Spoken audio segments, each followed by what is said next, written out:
Do you have a baby around 3 or 4 months old and all of a sudden you feel like your supply has dropped? Listen to this. The most common reason why this happens is timing feeds. I get why you do it. It is all over the internet that a baby should feed every 3 hours or every 4 hours, and that simply isn't the case. Timing feeds can have a long-term impact on supply, and it can cause your supply to settle over time. Often we see this around the 3 or 4 month mark.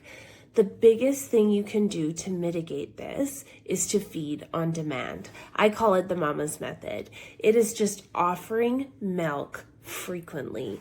We are watching our baby for cues instead of watching the clock. It is completely normal to offer more than one feed during an awake period.